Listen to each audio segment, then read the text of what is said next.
arti walhamdu fil akhirah wa huwal hakimul khabir. Asyhadu an la ilaha illallah wahdahu la syarikalah wa asyhadu anna Muhammadan abduhu wa rasuluh. Amma ba'du. Terima kasih kepada teman-teman yang telah menyempatkan waktunya untuk kita bisa berkumpul malam ini. Malam ini tadinya saya akan bahas masalah kelompok kata fa, lam, kaf, fulki, falak. Tetapi karena kalau untuk membahas falak aja, karena pengertian selama ini fulki yaitu dianggap sebagai kapal, jadi akhirnya bahasan saya tambahi dengan salah satu nama nabi, yaitu Nabi Nuh. Karena ini ada hubungannya, karena Nabi Nuh sendiri namanya sendiri juga ada huruf H, H berarti vessel, kapal juga. Jadi kita nanti dengan kita belajar falak, fulki, kita juga belajar bagaimana dengan kapal yang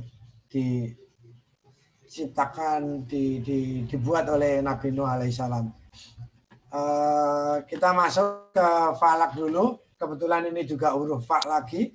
Jadi teman-teman bisa perdalam juga makna huruf fa.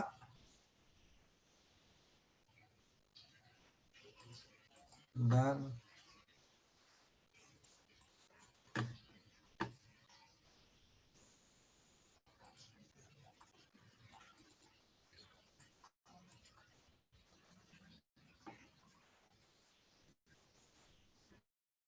Ini kita masuk.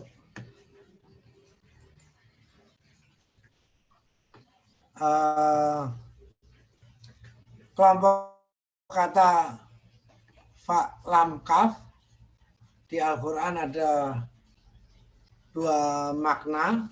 Satu sebagai makna garis edar, yang satu bermakna bahtera. Ini juga tantangan kita untuk di huruf, gimana bisa menerangkan dua objek yang berbeda dengan satu nama. Jadi kita harus kreatif dan mengeksplor makna dari huruf. Kalau garis edar ini hubungannya dengan astronomi ya. Kita pelajari dulu mengenai garis edar. Apa yang dimaksud ilmu falak. Ilmu falak sebenarnya kita kenal dengan ilmu perbintangan ya. Jadi ilmu yang mempelajari garis edar dari bintang ini. Salah satu contoh yang ada di Al-Quran. Falaki garis edar. Jadi di ayat ini ada kata falakin, di maknanya ada garis edar. Berarti benar maknanya memang garis edar secara umum. Secara etimologi makna kata sendiri, falak berarti orbit atau lintasan benda-benda langit.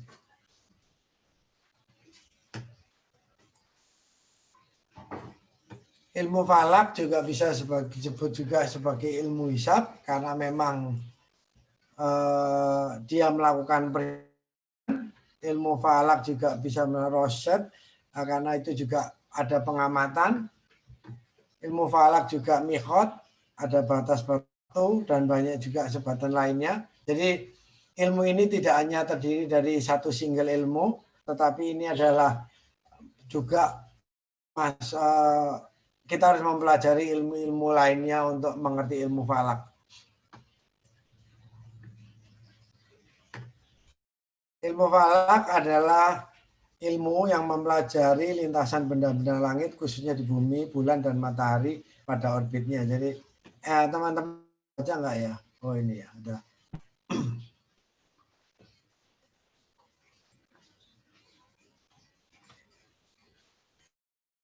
Jadi dengan ilmu falak, ini geosentris berarti ya. Ilmu falak ini geosentris. Adalah ilmu yang dengan sudut pandang dari bumi. Jadi kita melihat lintasan bintang, lintasan matahari, lintasan bulan atau benda berlangit berdasarkan pengamatan dari bumi. Jadi geosentris. Kalau kita lihat dari permukaan bulan, otomatis lagi.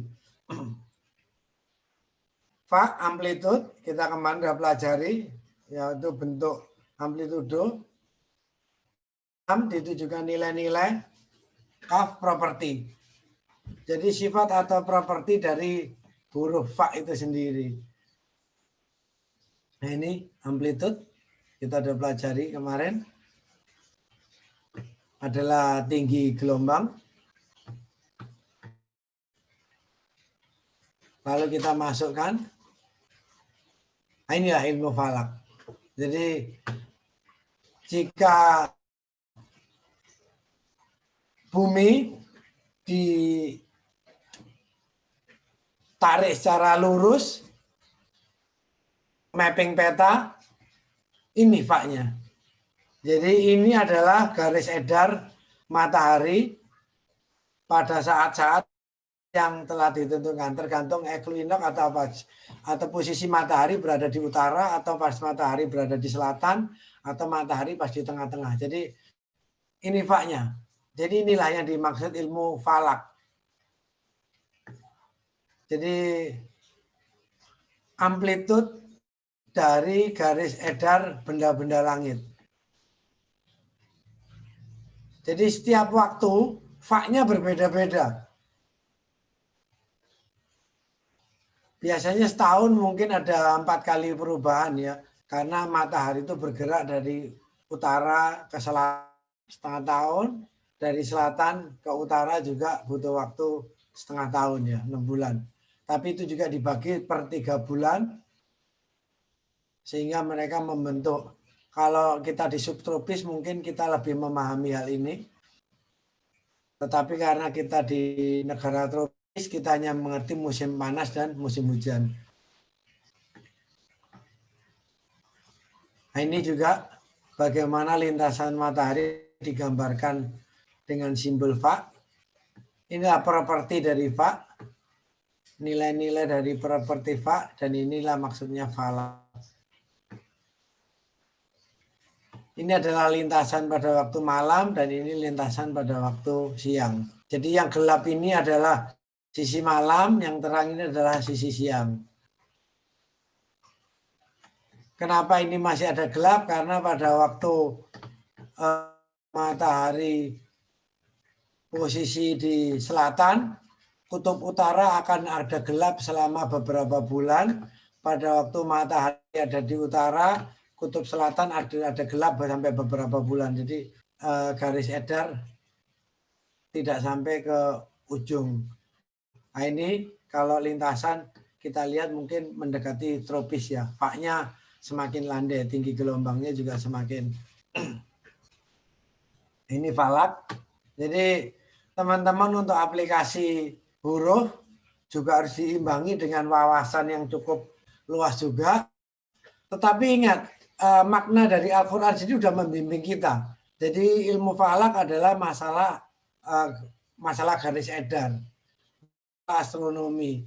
Jadi kata falak itu sendiri, huruf-hurufnya langsung kita masukkan ke masalah astronomi. Dan ternyata ketemu. Ini hanya satu contoh simpel, tetapi untuk memperdalam kita harus observasi dan ini butuh waktu yang lama juga. Sekarang kita lihat masalah falak yang berarti perahu. Sebenarnya ini bukan maksud perahu itu sendiri, tetapi ini adalah sistem dari yang harus dipenuhi oleh perahu, bagaimana dia bisa mengarungi edar untuk bisa beredar di lautan yang bergelombang. Di Al-Quran diartikan bahtera, fulki, bahtera, sama tadi, tapi kita masukkan langsung ke laut. Ini amplitudo, dan inilah fulki.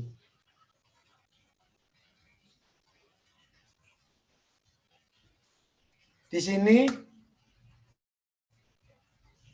11 feet boat dengan panjang 20 feet dengan gelombang 60 feet isi seperti ini. Tetapi dengan boat yang sama tapi tinggi faknya berbeda, dia akan mengalami perbedaan perlakuan. Inilah sebenarnya Fulki ini belajar di sini ya. Jadi kita menghitung ini sebenarnya buoyancy ya, Archimedes ya, dari ilmu Archimedes bagaimana daya apung dari sebuah benda. Jadi Fulki itu adalah daya apung dari sebuah benda jika dia dikenai gelombang.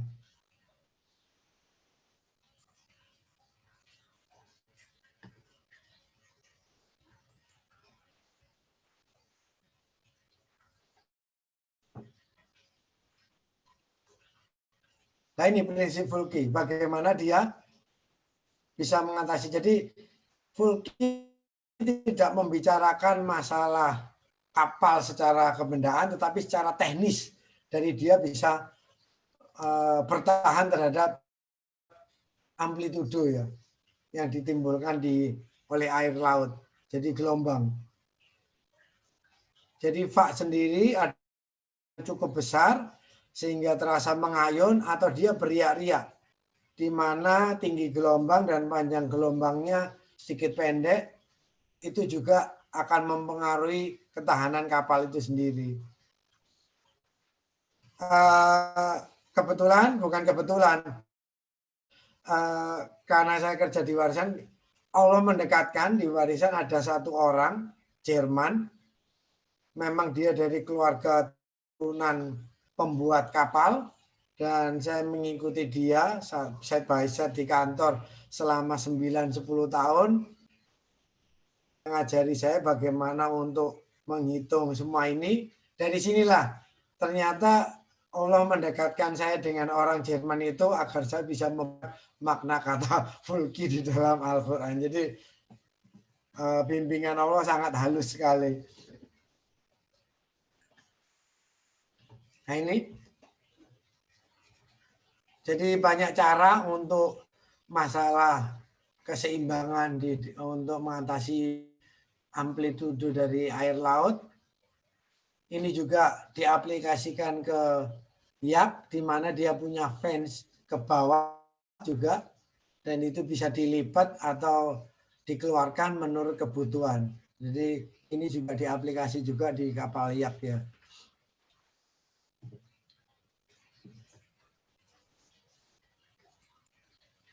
Nah inilah, jadi Fulki itu mempelajari bagaimana sebuah benda bisa bertahan di atas air dengan menerima dari amplitudo dari air tersebut.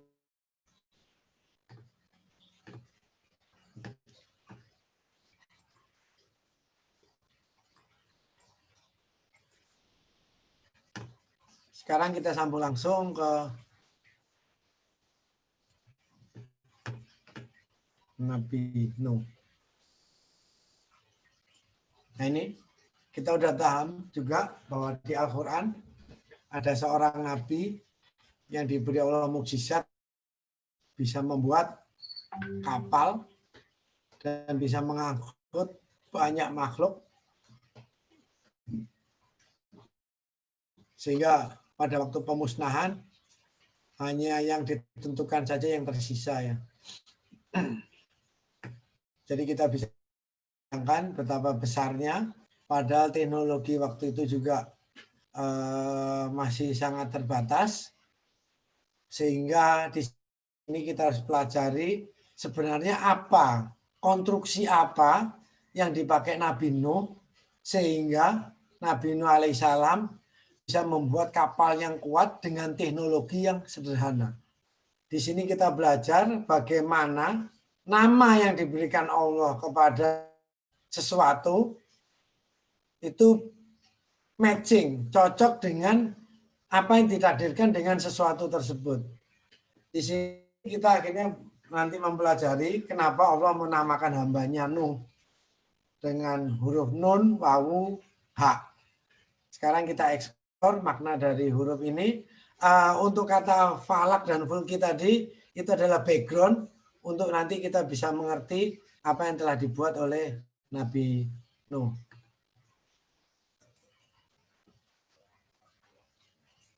Ini saya pecah sendiri. Nah ini. Nuh, data informasi. Wawu, period. H, vessel. Tahu. Data informasi untuk membuat vessel dengan periode tertentu. Atau boleh dikatakan yang lama ya.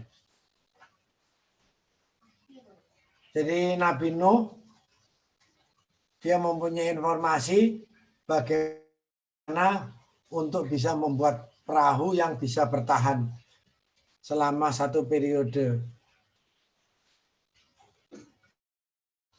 Wawu juga bisa berarti panjang, konstanta panjang. Jadi Nabi Nuh juga menerima informasi bagaimana bisa membuat vessel yang besar, panjang dan lebarnya. Jadi bagaimana membuat vessel yang bisa mengangkut makhluk yang segitu banyak, penumpang yang segitu banyak. Ini yang kadang-kadang kita lupa. H adalah huruf ke-6 dari sistem huruf hijaiyah. Ini sama dengan kata nahl, lebah. Mas Mami manggut-manggut berarti udah paham ini. Kira-kira konstruksi apa yang mau dipakai. Jadi konstruksi yang dipakai adalah heksagon.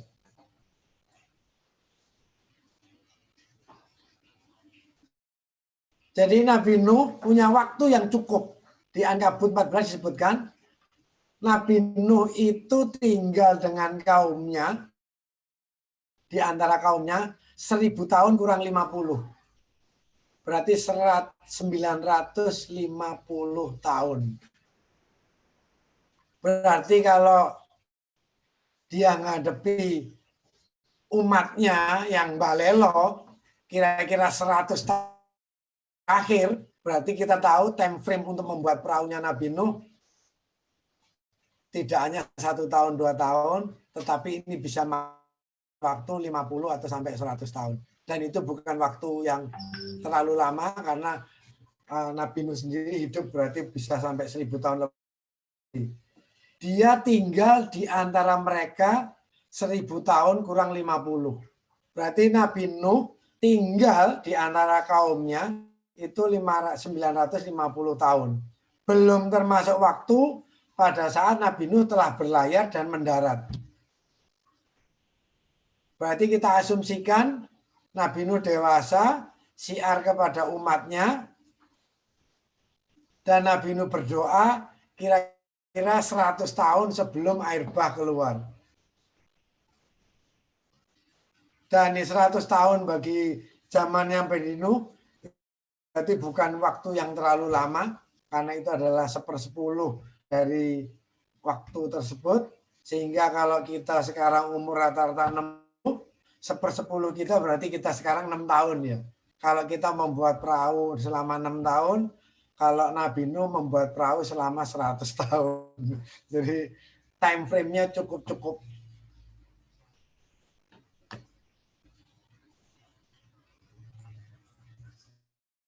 Dan ini pembuatan juga diawasi oleh para malaikat.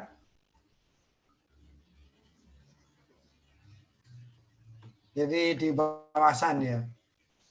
Jadi pembuatan perahu ini di bawah pengawasan Allah dengan mengunjungi malaikat.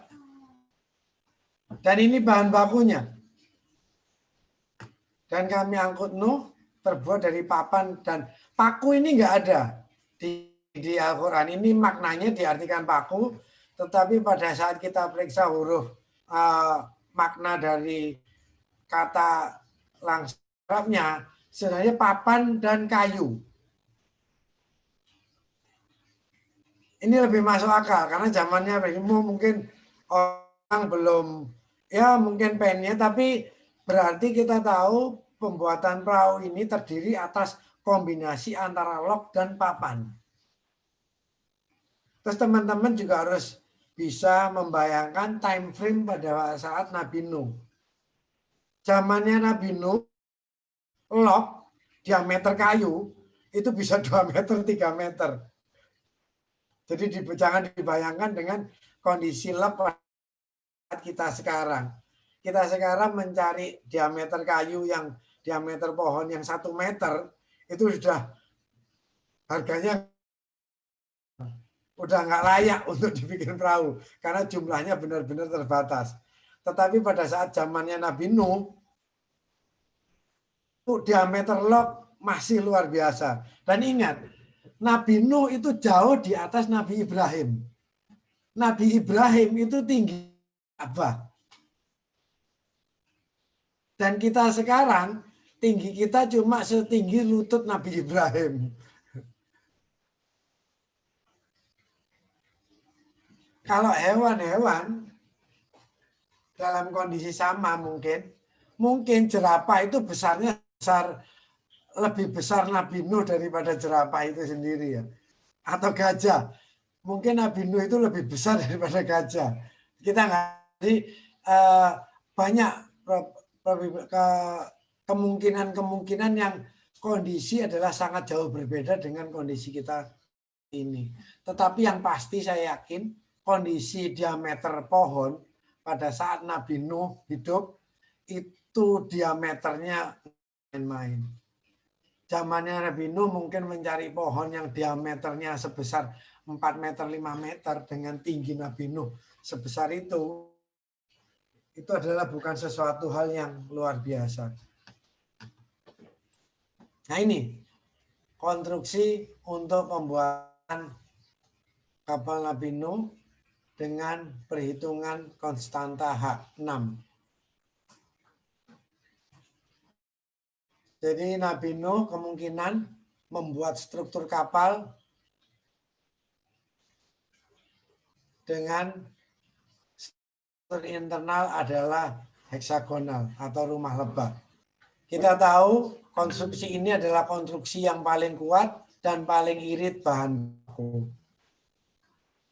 Jika kita bayangkan bentuk kompartemennya seperti sarang lebah, di mana satu kolom ini diisi oleh satu pasang makhluk yang harus diselamatkan, sehingga adalah sangat masuk akal.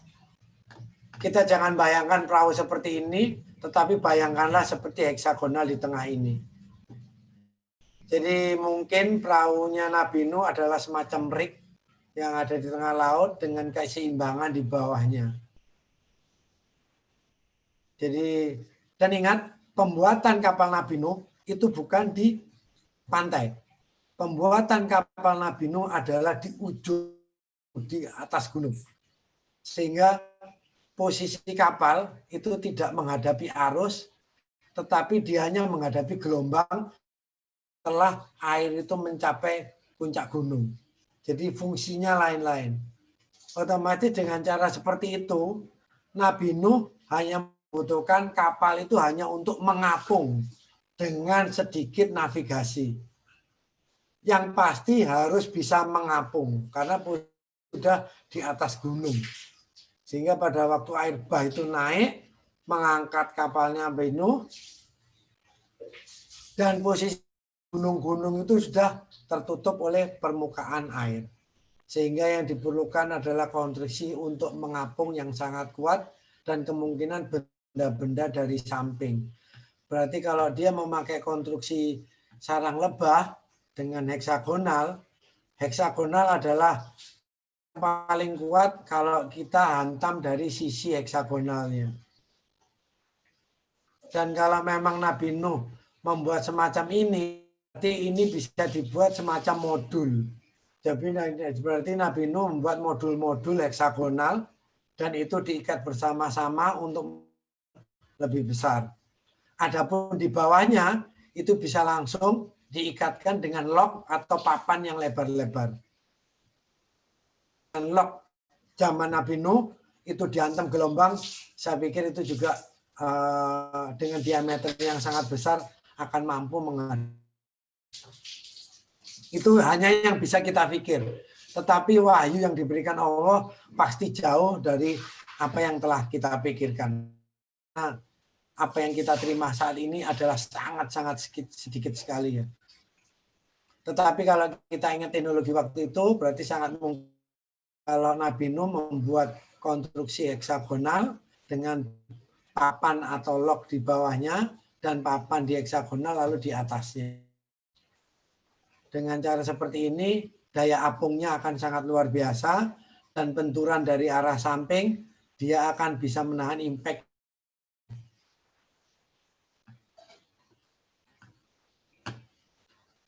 Jadi nanti mungkin kalau kita mau cari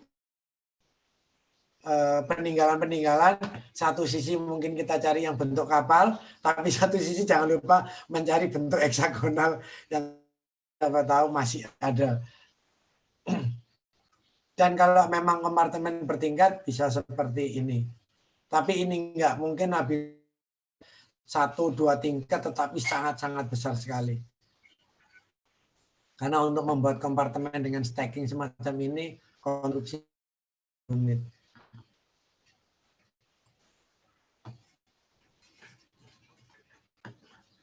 Makna Nuh satunya adalah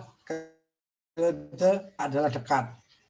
Ini menggambarkan betapa kritisnya umat yang hidup pada saat Nabi Nuh.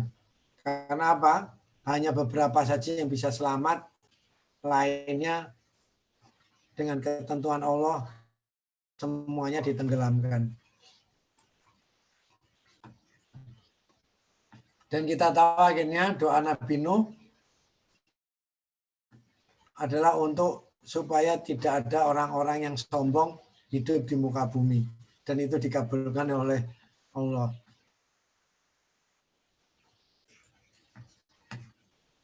Ketentuan lainnya adalah data informasi, waktu, hak aliran arus. Pengetahuan mengenai waktu dan arah aliran. Berarti di sini kita sudah menginjak masalah navigasi. Berarti Nabi Nuh juga menerima informasi dari Allah kapan kapal itu akan terapung dan bagaimana bentuk arus yang harus dihadapi. Jadi Nabi Nuh akhirnya siap dengan navigasi yang telah dia persiapkan. Nah ini memang ada ayatnya yang berlayar dengan pemeliharaan kami. Jadi bagaimana Nabi Nuh mulai berlayar, di dalam pelayaran sampai mendarat, semuanya itu di dalam pemeliharaan Allah. Bagaimana cara Allah memelihara? Dengan memberikan data informasi kepada Nabi Nuh. Atau mungkin nakodanya malaikat, kita juga nggak tahu.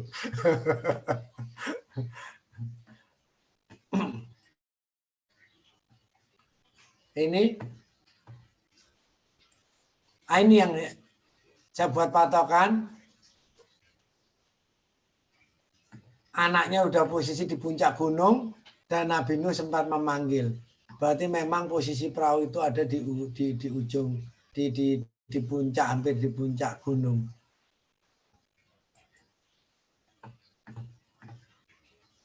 Dan untuk navigasi, kita tahu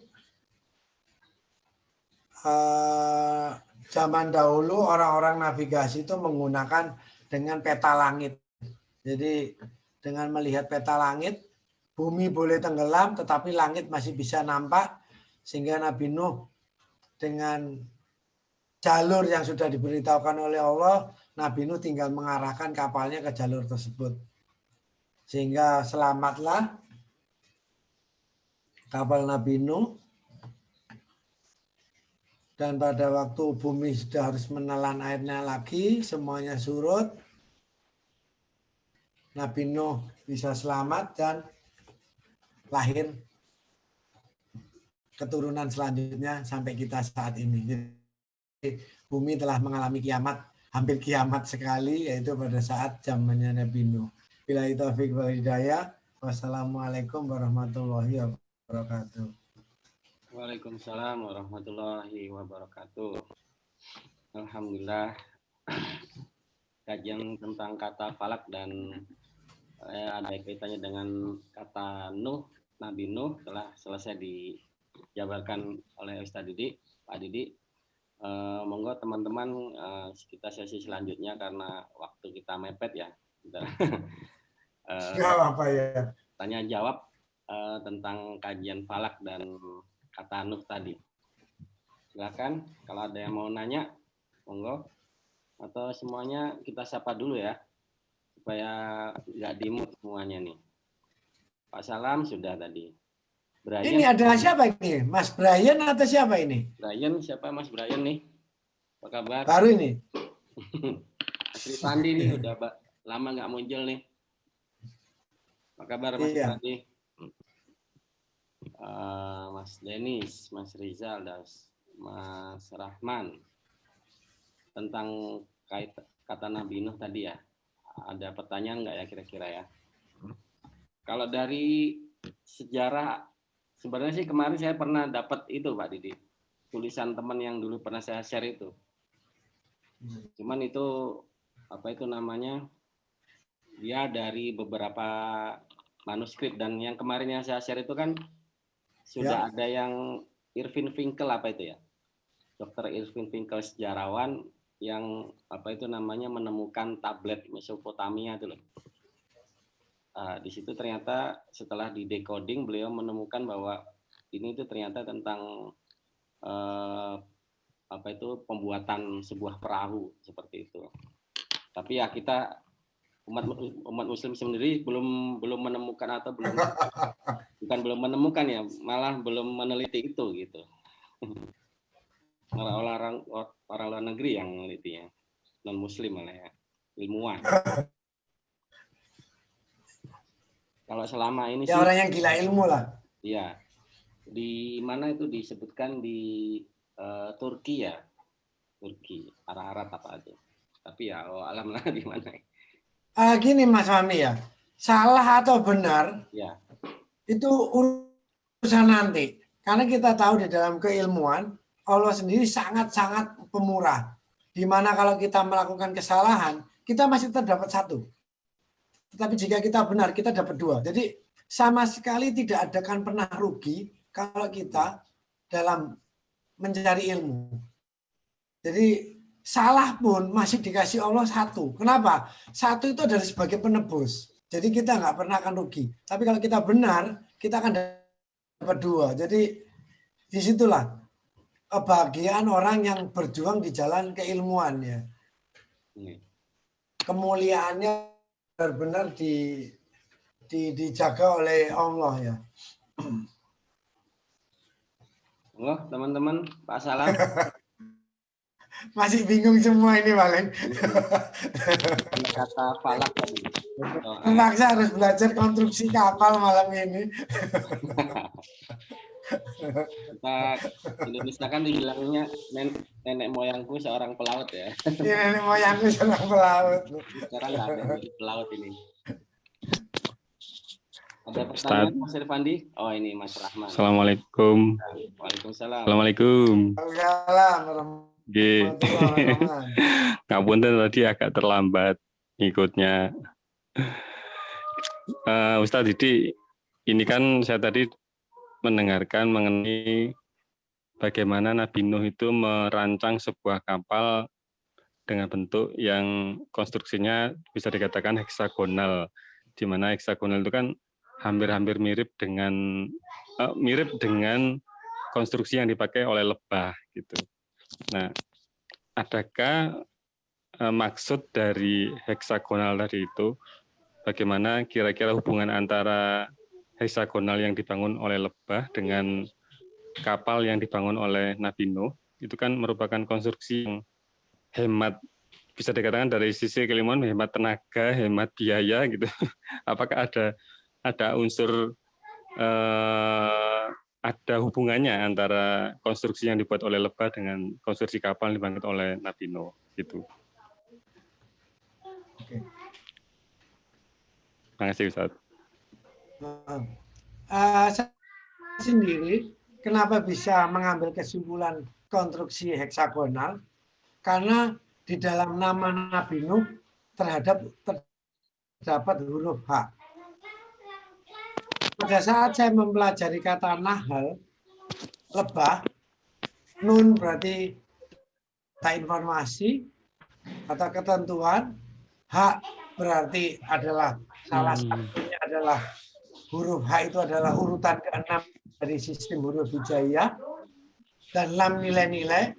Di sini ada kesesuaian bahwa antara nahal di mana dia mengandung huruf H dan H itu memang urutan ke-6 dari sistem huruf hijaiyah, dengan apa yang dinampakkan Allah di depan kita.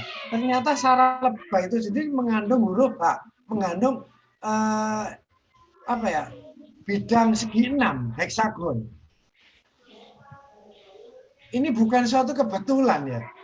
Jadi bagaimana Allah menamakan sesuatu dan nama itu sendiri harus cocok dengan apa yang disunahkan oleh Allah itu sendiri. Ya, nahal kita cocokkan dengan sarang lebah itu sendiri, ternyata memang di segi 6. Di sini ada Nabi Nuh juga mengandung huruf H. Berarti ada kemungkinan kapal dari yang dibuat Nabi Nuh itu juga mengikuti bentuk-bentuk heksagonal. Dan kalau itu memang benar dengan bentuk heksagonal, berarti kapalnya Nabi Nuh itu bisa dibentuk dengan sistem modul. Jadi extension itu dengan sistem modul. Jadi berapapun penambahan ruang, Nabi Nuh tinggal merancang heksagonal selanjutnya. Dan ingat, kapal Nabi Nuh tidak untuk kapal cepat, bukan semacam frigat. Nabi Nuh adalah semacam kapal apung. Jadi dan H itu bukan jim. H berarti adalah kecepatan standar. Kalau jim berarti kecepatan tinggi. Kalau hok berarti kecepatan lambat sekali. Jadi di sini berarti kapalnya Nabi Nuh itu kecepatannya standar, tidak untuk speed, berarti umum-umum saja, bisa mengikuti arus, dan konstruksinya konstruksi segi 6. Sehingga akan sangat masuk akal dengan kondisi teknologi keilmuan pada saat zaman Nabi Nuh, jika memang benar menggunakan konstruksi segi 6, dan itu berupa rumah apung dengan pemberat di bawah agar seimbang. Sehingga seperti tadi pada waktu kita lihat, kenapa saya perlihatkan sistem ridge yang terapung di atas laut dengan pemberat di tengah, itu sekarang juga diaplikasikan oleh kapal-kapal yacht yang besar, sehingga ada semacam fence di bawah. Itu untuk keseimbangan biar apung ini tidak terbalik pada waktu dia kena gelombang. Dengan sistem Nabi Nuh menggunakan log yang sangat besar dan panjang, berarti kemungkinan rumah apung ini terbalik sangat kecil sekali. Dan itu bisa digunakan konstruksi dengan sistem pen. Berarti opsional 6-nya itu, dengan saya belajar sistem konstruksi kayu, itu berarti bisa menggunakan sistem pengunci kait pen. Semacam kalau Mas Fahmi ada rumah joglo, kan ada itu yang dengan pengunciannya dengan pen, tapi itu segi 4, kalau itu dibuat segi 6, pen itu sendiri, itu sangat luar biasa. Sehingga begitu dia mendapat dorongan, itu bukannya malah longgar, tetapi dia malah seperti ditekan untuk semacam lebih kuat. Dan ingat, tekanan di ini hanya tekanan dari luar, tidak ada tekanan dari dalam. Sehingga semakin dia ditekan dari luar, kapal itu bukannya semakin ringkih, tetapi dengan tekanan ini kapal itu justru semakin kuat karena pennya semakin mengunci. Ini logika yang bisa diterima, teknologi saat itu yang bisa diterima saat ini ya. Jadi semacam itu Mas Roman. Jadi saya sendiri memutuskan kenapa itu segi 6, bukan dari keinginan saya sendiri, tetapi dari informasi yang ada di huruf kata nama Nabi Nuh itu sendiri. Dan di sini bukan hanya Nabi Nuh saja, Nabi Muhammad, Nabi Musa, Nabi Adam, semua nama-namanya itu bisa kita eksplor, sehingga kita nanti akhirnya menemukan sejarah dari nabi-nabi tersebut. Inilah hebatnya Al-Quran, dan inilah satu sisi kelebihan dari kita belajar huruf.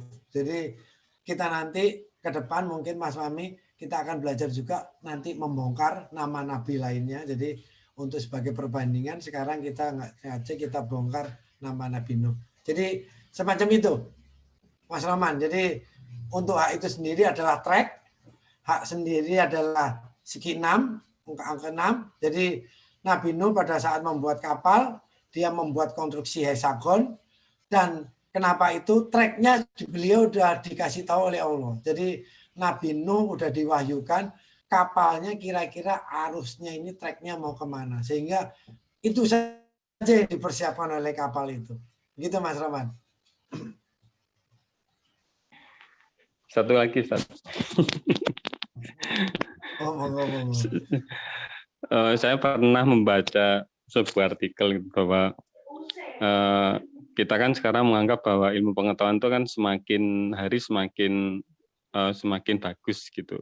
Penemuan-penemuannya semakin bagus. Tapi ada beberapa juga artikel itu yang menyebutkan bahwa sebenarnya ilmu pengetahuan itu mengalami sebuah penurunan dari zaman-zaman terdahulu, karena itu terbukti dengan seperti Nabi Nuh merancang sebuah kapal dengan teknologi-teknologi yang saat ini mungkin masih belum bisa ditemukan dengan sebesar itu, jumlah konstruksinya, betapa luas kapalnya bisa menampung beberapa makhluk gitu di dalamnya, termasuk aktivitas-aktivitas lain seperti mungkin kalau kita lihat piramida di Mesir, kemudian misalkan juga seperti Borobudur, dan beberapa bangunan-bangunan yang lain yang saat ini mungkin teknologinya belum terpecahkan gitu. Jadi ada beberapa artikel juga yang menyebutkan bahwa ilmu pengetahuan itu sebenarnya enggak malah naik tapi malah turun gitu.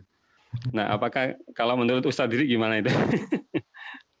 Dari sisi huruf-huruf Al-Quran kira-kira ada nggak yang menyebutkan referensinya seperti itu? Yang pasti kalau untuk penurunan itu masalah akhlak ya, itu pasti. Tetapi Rasulullah sendiri memang diutus untuk menyempurnakan akhlak. Jadi apa tugas Rasulullah dengan diberi Al-Quran atau apa? Puncak dari apapun peribadatan kita, puncak dari isi Al-Quran adalah akhlak yang bagus. Lalu diteruskan, ulama adalah penerus para nabi. Di sini ulama kita bukan artikan sempit. Ulama adalah ilmuwan. Jadi secara kita sendiri kalau ulama itu hanya diartikan orang yang ngerti agama. Jadi bukan itu, ulama adalah ilmuwan. Jadi di sini kita bisa batasi ilmu itu akanlah sangat baik jika dilandasi dengan akhlak yang baik. Jadi Rasulullah menata akhlak, tugasnya para ilmuwan untuk menerusnya tugas Nabi. Apa tugas para nabi? Menerangkan masalah teknologi. Jadi Rasulullah meletakkan dasar akhlak. Ya. Para ilmuwan meneruskan tugas Nabi untuk menerangkan ilmu pengetahuan. Jadi misalkan Mas Rohman punya ilmu matematika. Lalu Mas Rohman landasi dengan akhlak yang bagus. Dan itu untuk kepentingan manusia. Saya bilang kepentingan manusia. Tidak hanya umat Islam saja, kepentingan manusia. Berarti di sini Mas Rohman telah menjadi penerus Nabi. Itulah hebatnya ulama. Jadi penerus Nabi itu bukan orang beriman. Penerus Nabi itu orang berilmu. Jadi ini harus digarisbawahi ya. Penerus Nabi itu adalah ahli ilmu. Penerus Nabi itu bukan ahli ibadah. Ini Rasulullah sendiri menerangkan. Ulama adalah pewaris Nabi. Jadi tugasnya untuk menerangkan ilmu pengetahuan. Kenapa? Umur Nabi itu terbatas. Ilmu semakin mendekati akhir zaman semakin tinggi, semakin terbuka. Di sini ilmuwan secara berjenjang, makanya ada semacam referensi atau semacam jurnal atau karya tulis. Dengan karya tulis tersebut ilmu tidak akan punah. Sehingga itu akan disempurnakan oleh generasi berikutnya, generasi berikutnya. Itulah perbedaan ilmu dengan wahyu. Kalau wahyu, itu kita nggak tahu ceritanya bagaimana, tahu-tahu Nabi mengerti. Tetapi ilmu itu bisa dipelajari oleh siapapun. Dengan syarat dan kondisi yang sama, hasilnya akan serupa. Itu ilmu. Jadi gitu Mas. Jadi kalau orang dulu mungkin mereka menggunakan kekuatan batin atau kekuatan apanya, atau kita baliklah flashback ke bangsa Indonesia sendiri, bagaimana kita dulu kuat kalau belajar kanuragan adalah dengan rapalannya. Dengan ilmu-ilmu kita di mereka membaca sesuatu. Bahkan para wali pun, karena mereka hidup di tanah Jawa atau di Indonesia umumnya, mereka juga bisa mengaplikasikan bacaan-bacaan di Al-Quran itu menjadi sebuah mantra atau hafalan. Sehingga bisa menghasilkan sesuatu yang khusus. Tetapi itu sangat sulit dipelajari. Kenapa? Itu hanya orang-orang tertentu saja yang bisa semacam itu. Sehingga itu menjadi sesuatu yang eksklusif. Kalau sesuatu yang eksklusif itu bukan ilmu pengetahuan. Itu bisa wahyu, bisa apapun kita sebut namanya ya.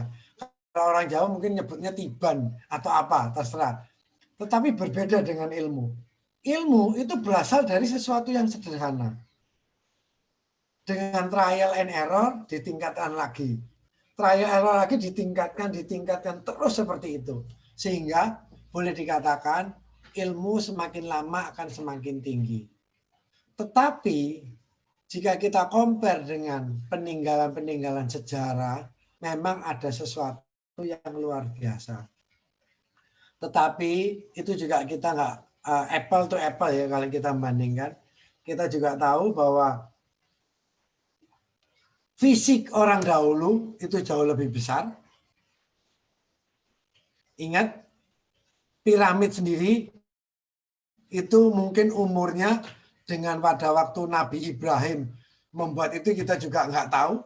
Tapi yang pasti tahun-tahun mungkin ya semacam zamannya Nabi Musa, karena yang membangun piramid itu sendiri mungkin nggak tahu apakah itu Bani Israel, karena kita tahu yang pintar seperti itu mungkin Bani Israel, tapi mereka diperbudak oleh bangsa Mesir, dan mereka bangsa Mesir memaksa Bani Israel untuk membuat sesuatu yang spektakuler. Itu berarti ilmu. Dan karena untuk melindungi sesuatu, ilmu itu terpaksa harus dilenyapkan. Dan itu memang yang membuat adalah Bani Israel. Pada waktu mereka melarikan diri, banyak terjadi korban. Hitung-hitungan manuskrip untuk fungsi itu tertinggal di Mesir, dan itu juga udah musnah mungkin. Jadi itu yang menulis adalah mungkin Bani Israel, tetapi karena yang menulis sudah melarikan diri, sehingga bangsa Mesir udah nggak bisa membuat piramid lagi. Atau kalau piramid itu lebih tua, berarti zaman itu orang-orangnya setinggi Nabi Ibrahim. Kalau orangnya setinggi Nabi Ibrahim, Mas Rahmat, membangun piramid bukan sesuatu hal yang lebih sulit. Ya. Karena apa? Kita tahu tinggi kita sekarang hanya selututnya Nabi Ibrahim.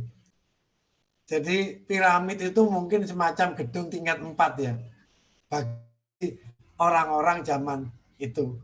Sehingga kalau kita bayangkan orang sebesar kita saat ini membawa satu bongkah batu sebesar yang ada di piramid, itu nggak bisa kita bayangkan. Tapi kalau tinggi kita 4 atau 6 kali lipat dari kita sekarang, mungkin bongkahan dari piramid itu dengan orang 4 atau orang 6 itu bisa kita angkat. Jadi compare-nya kita harus mendalami saat itu. Jadi untuk teknologinya mungkin bukan teknologi tinggi, tetapi memang teknologi fisik yang dibuat dengan cara yang sangat teliti. Itu seperti itu. Jadi piramid sebenarnya bukan teknologi tinggi. Piramid itu adalah teknologi fisik, tetapi dikerjakan dengan detail yang sangat bagus. Dan kalau memang pada saat itu Bani Israel yang bangun, itu bukan sesuatu yang mengherankan. Karena kita tahu otak mereka memang dibuat Allah sedetil itu untuk membuat segala sesuatu. Jadi ada dua kemungkinan, umur pembangunan piramid yang tua, fisiknya orang besar-besar, atau zamannya Nabi Musa, berarti orang itu masih 2-3 kali sekarang. Karena Nabi Musa dengan Nabi Ibrahim jaraknya itu mungkin tengah-tengah antara Nabi Ibrahim dengan zamannya Nabi Muhammad. Jadi kalau ini kita ambil tengah-tengah, berarti bentuk fisik zamannya Nabi Musa itu kira-kira 2 atau 3 kali kita sekarang. Kalau Nabi Ibrahim mungkin 4-6 kali. Jadi kalau kita compare dengan semacam itu, piramid berarti bukan teknologi yang sangat tinggi, tetapi pembangunan yang sangat detail dan perencanaan yang sangat bagus. Semacam itu, Mas Roman. Jadi ilmu semakin tinggi, semakin lama. Dan karena itu kita sebut ilmu ya, berarti kalau itu kita sebut ilmu, itu bisa dipelajari oleh siapapun. Berarti kalau ada sesuatu bangsa atau golongan yang tidak maju, itu bukan karena ilmunya. Karena ilmu itu bisa diraih oleh siapapun. Tetapi karena ketidakmauan belajar golongan atau kelompok tersebut. Jadi orang bodoh bukan karena ilmu, orang bodoh itu karena sikap mereka terhadap keilmuan itu sendiri. Jadi gitu Mas Rahman. Jadi ilmu semakin lama semakin tinggi. Gimana? Mas Ustaz, terima kasih Ustaz. Terima kasih Mas Fahmi, terima kasih. Oke. Jadi kalau mungkin Mas Rahman atau teman-teman pernah lihat di YouTube itu, saya pernah lihat ada satu orang membuat teknik bagaimana cara memindahkan batu-batu yang besar yang zaman dulu megalitikum itu dibikin tuh. Dia sendirian bahkan. Tapi dia pakai alat-alat sederhana yang pakai pengungkit-pengungkit itu. Pengungkit. Ternyata simpel. Gitu. Cuman nggak kepikir zaman sekarang malah kayak gitu. Jadi mungkin hal-hal yang simpel malah yang nggak kepikiran tuh yang zaman dulu dipakai. Mungkin karena kita sekarang terlalu menggantungkan ini ya, bantuan lain. Sehingga kurang berpikir. Pakai alat berat, mindahin barang pakai alat berat ya seperti itu. Padahal ada metode pengungkit ya yang bisa dipakai. Ya. Dan metode roda. Mungkin teman-teman lain. Tapi yang pasti bentuk fisik yang lebih besar. Tapi itu kemarin saya lihat satu orang Mbak Didi. Mungkin nanti kalau perlu nanti saya cariin lagi di YouTube, nanti ada di grup nanti saya share. Jadi oh ya, terus satu lagi ya. Kita mungkin nggak bisa membayangkan zaman perbudakan. Itu orang bisa memaksa orang lainnya untuk melakukan sesuatu walaupun itu bisa sampai meregang nyawa orang tersebut. Itu yang kita nggak bisa bayangkan untuk saat ini. Jadi bagaimana mereka mengerahkan kelompok yang sudah ditundukkan harus melaksanakan perintah walaupun sampai kematian mereka ya. Zaman dulu yang ini mungkin di Indonesia itu penjajahan itu kali ya. Anjir Panarukan apa? Ya, Romusa semacam itu ya. Gitu. Ya, Romusa. Tapi pembangunannya bukan sesuatu yang spektakuler sih. Ya, jalannya. Ya. Seperti ya dengan perbudakan semacam itu akhirnya sesuatu hal yang nggak masuk akal itu bisa terjadi. Tembok Cina. Berapa ribu orang, berapa ratus ribu orang meninggal. Dikerahkan oleh kaisarnya dengan sistem perbudakan ya. Itu tidak termasuk kos. Karena free. Itu yang zaman sekarang itu susah kita bayangkan. Karena kita menyuruh sekarang orang 100.000 orang bekerja dengan satu hari gaji sekian, itu capital yang tidak masuk akal. Tetapi zaman itu adalah free, gratis. Tinggal bayar tentara dengan cambuk dan panah, siapa nggak mau nurut, bunuh, selesai urusan. Zaman dulu juga ada tentara lain lagi Pak Didi. Kayak jin itu ya. Dari Nabi Sulaiman tuh ya. Ya, zamannya Nabi Sulaiman. Itu lebih parah lagi gitu. Itu. Bisa jadi bingung orang. Oke, ada pertanyaan mungkin terakhir ya sebelum kita tutup kajian malam ini dari teman-teman yang lain, ada nggak ya? Kalau ini Pak Wawan ini lagi hujan lebat, suaranya kurang jelas. Selalu dapat trouble ya Pak Wawan. Mas Fahmi, saya tanya. Belum, Mas Rifandi. Ya. Terkait Nabi Nuh itu tadi Pak Didi, lebih ke umatnya sih. Pada saat itu kan umur Nabi Nuh kan sangat lama, bahkan ribuan tahun, tetapi kenapa kok umatnya pada saat itu yang mau menerima dakwah dari Nabi Nuh kok cuma sedikit pada saat itu. Bahkan anaknya sendiri Kan'an tidak menerima ajaran yang ayahnya telah dakwahkan. Nah, itu faktor apa ya? Apa kondisi umat pada saat itu tuh kondisinya seperti apa ya? Penasaran kok waktu yang dibutuhkan lama tapi kok jarang yang mau beriman pada saat itu. Ya, mungkin seperti itu.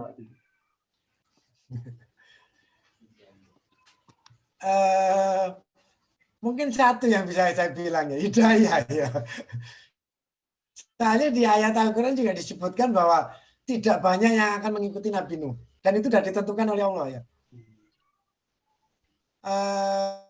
Berarti saya juga nggak berani ngomong ya.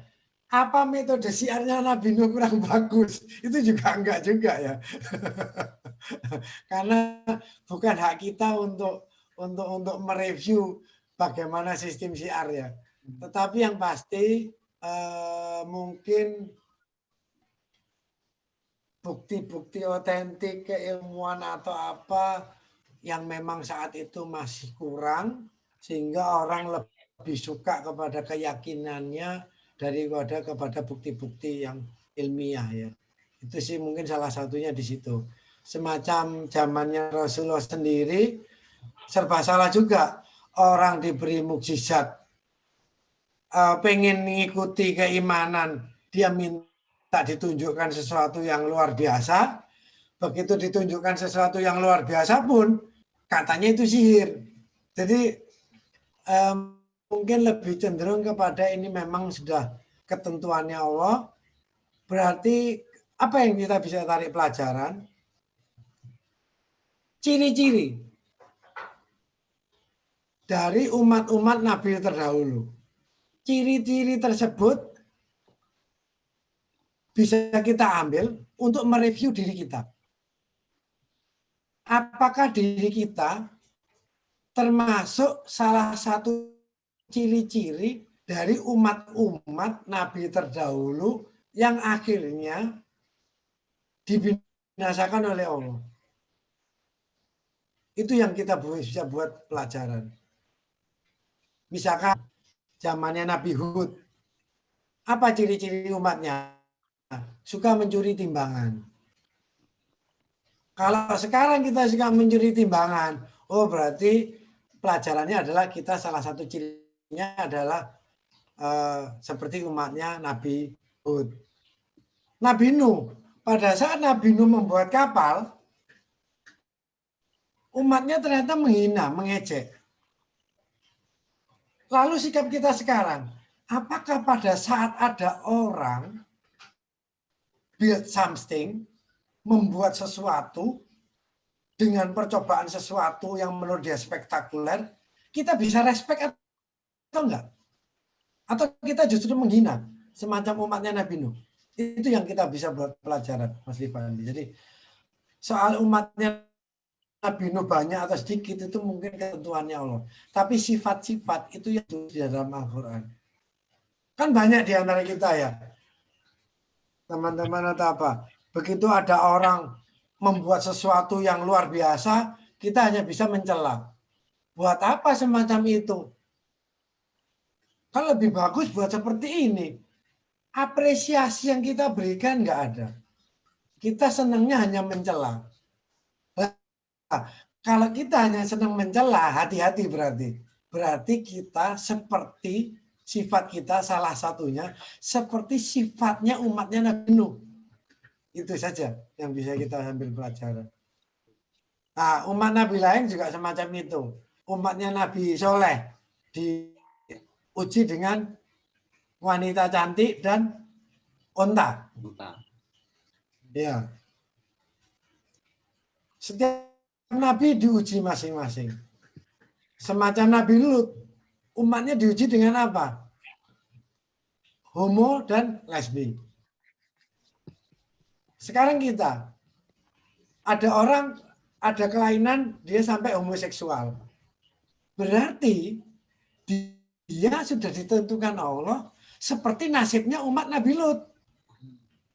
Ketentuannya dia nanti seperti itu. Kalau kita sekarang seneng, nggak ada respect terhadap orang yang riset atau membangun sesuatu yang luar biasa ya, seperti yang Nabi Nuh lakukan, justru kita hanya menghina atau mencela, berarti nasib kita pun yang nggak jauh-jauh seperti yang Allah tentukan, seperti umatnya Nabi Nuh. Nah, itu Mas Rifandi yang harus kita hati-hati. Jangan mencela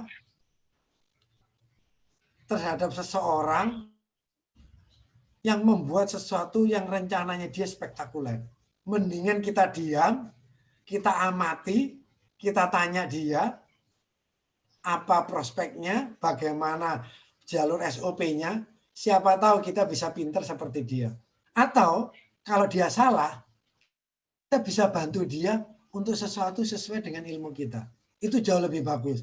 Nah, kalau kita semacam itu seperti ciri-cirinya Nabi membimbing. Oh, berarti kita tahu ketetapan Allah terhadap diri kita seperti para nabi.